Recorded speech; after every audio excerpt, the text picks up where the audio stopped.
এই বছর এখন পর্যন্ত আমার বই পড়া হয়েছে 42টি। তার মধ্যে 10টা বই আমার ভীষণ ভালো লেগেছে, যেই 10টা বইকে আমি 5 স্টার রেটিং দিয়েছি। আপনারা হয়তো অনেকে জানেন যে গুডরিডসে 5 স্টার রেটিং দেওয়া মানে সেই বইটা আমার ভীষণ ভালো লেগেছে এবং সেই বইটা আমি আপনাকে রেকমেন্ড করছি। তো সেই রকম 10টা আমার এই বছর পড়া 10টা প্রিয় বই নিয়ে এই ভিডিওতে আমি সংক্ষিপ্ত আলোচনা করব।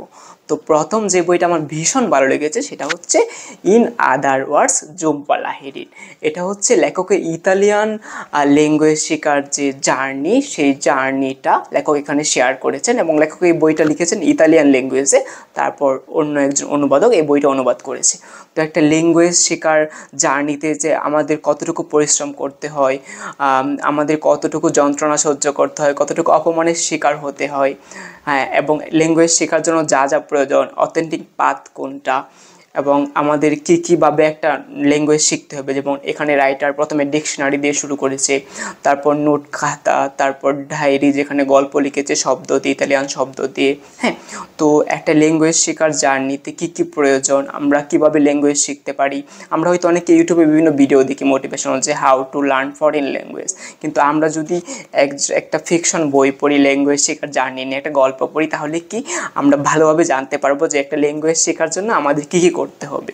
এবং ঝুম্পা লাহিড়ীর লেখার স্টাইল অসাধারণ।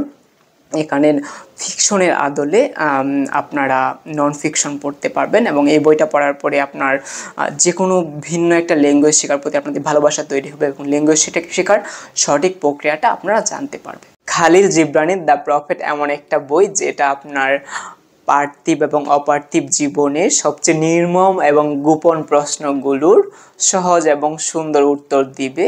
আমাদের জীবনে অনেকগুলো বিষয় যেমন পোশাক, সন্তান, পরিবার, মৃত্যু, সময়, কথা বলা, তো এইরকম 26টা বিষয় নিয়ে স্পষ্ট ধারণা পাবেন আপনি। তো আমরা অনেক শত শত আত্মোন্নয়নমূলক বই পড়ি অনেকে, তো সেই রকম আত্মোন্নয়নমূলক বই না পড়ে আমরা যদি দ্য প্রফেট বইটা বারবার পড়ি, তাহলে এই রকম গুরুত্বপূর্ণ আমাদের লাইফে গুরুত্বপূর্ণ জিনিসগুলো নিয়ে, সময়, মৃত্যু, আনন্দ, দুঃখ, পোশাক পরিচ্ছদ, কথা বলা, পরিবার, সন্তান, হ্যাঁ, ফ্রেন্ডশিপ, তো এগুলো নিয়ে আমাদের একটা স্পষ্ট ধারণা তৈরি হবে এবং আমরা সচেতন হয়ে উঠব। তো দ্য প্রফেট বইটা সম্পর্কে সবাই জানেন যে বিশ্ব সাহিত্যের সেরা একটা বই এবং এই বইটা আমি বারবার পড়েছি এবং আপনাদের বলবো যে এই বইটা বারবার পড়তে এবং অন্য কোনো আত্মোন্নয়নমূলক বই না পড়ে আপনি এই বইটা দিয়ে শুরু করুন।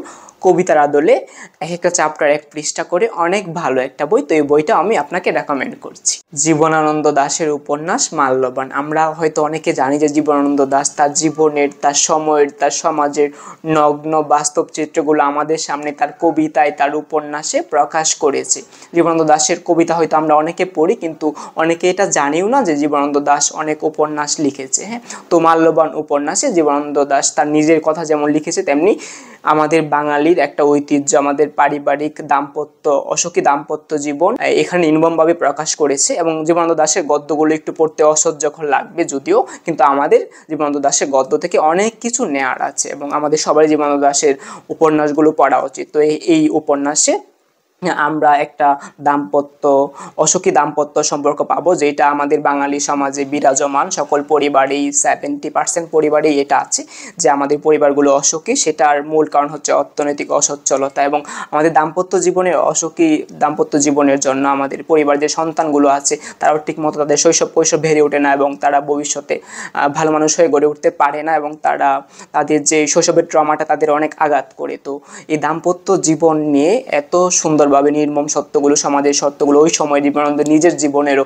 সত্যগুলো তুলে ধরেছে এই উপন্যাসে এবং আমি মনে করি এই মাল্যবান উপন্যাসটা সবারই পড়া উচিত। জীবনানন্দের কবিতা হয়তো সবাই পড়েছেন কিন্তু উপন্যাস পড়েননি এবং আমি আশা করি এই বইটা আপনারা পড়বেন। লিটল প্রিন্স এমন একটা বই যে বইটা আমি বারবার পড়েছি এবং আমার পড়া সবচেয়ে প্রিয় একটা বই। এই বইটা আমি সবাইকে রেকমেন্ড করি। এই বইয়ের যে ক্যারেক্টারগুলো, ছোট্ট রাজপুত্র, বৈমানিক, সাপ, শেয়াল, তাদের থেকে আমাদের অনেক কিছু শেখার আছে এবং এই বইটা আমাদের যেটা বলে যে আমাদের কোনো কিছু দেখতে হলে অন্তর দিয়ে দেখতে হবে, চোখ দিয়ে আসলে দেখা যায় না, অন্তর দিয়ে শুনতে হবে, অন্তর দিয়ে বলতে হবে।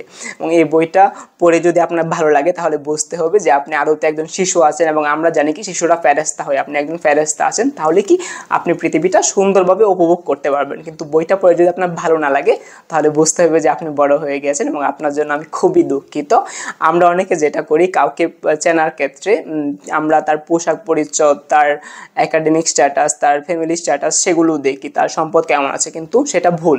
কাউকে চিনতে হলে আমার জানতে হবে যে তার ফেভারিট হবি কী, সে বড় হয়ে কী হতে চায়, তার লক্ষ্যগুলো কী, এবং সে কোন ধরনের খেলা খেলতে পছন্দ করে। হ্যাঁ, তো তার হবি, তার শখ, তার কাজগুলো দেখে আমাকে তাকে চিনতে হবে। তো এই বইটা নিয়ে আমার একটা ভিডিও আছে, আমি ডিসক্রিপশন বক্সে সেই লিঙ্কটা দিয়ে দিব, ভিডিওটা দেখতে পারেন। সব গদ্য সমগ্র ভাস্কর চক্রবর্তী। এই বইতে ভাস্কর চক্রবর্তী নোট খাতা, ডায়েরি আছে এবং তার কিছু প্রবন্ধ আছে কবি ও কবিতা নিয়ে।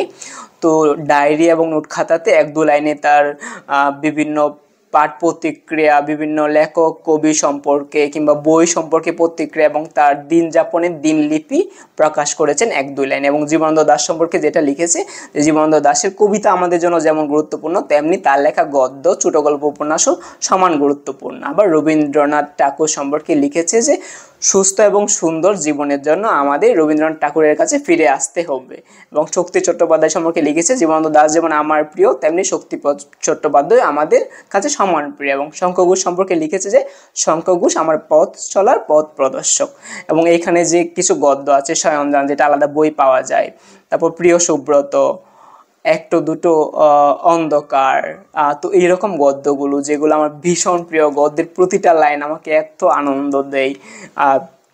তো এই বইটা এত সুন্দর, এবং এই বইটা যারা কবিতা পছন্দ করেন, যারা কবিদের লেখা পছন্দ করেন, যারা ভাস্কর চক্রবর্তীকে পছন্দ করেন, তাদের আমি বলবো এই বইটা অবশ্যই অবশ্যই পড়ুন। রবীন্দ্রনাথ ঠাকুরের ভীষণ প্রিয় একটা নাটক ডাকঘর, যে বইটাকে আমি বলতে পারি দ্য লিটল প্রিন্সের বাংলা ভার্সন। তো এই বইটা আমাদের নিয়ে যাবে ছোটবেলায়, যখন আমরা হাতিম তাই দেখতাম, সিন্দাবাদ দেখতাম টিভিতে, যখন আমরা আকাশের তারা, জোনাক পোকা দেখে অবাক হতাম, যখন আমরা আইসক্রিমওয়ালা, ভিক্ষুক, ফেরিওয়ালাদের দেখে বিস্মিত হতাম, তাদের দেখে আমাদের ইচ্ছে হতো যে তাদের মতো আমরা ঘুরে বেড়াই, কারণ আমরা ছোটবেলায় আমাদের বের হতে দিত না।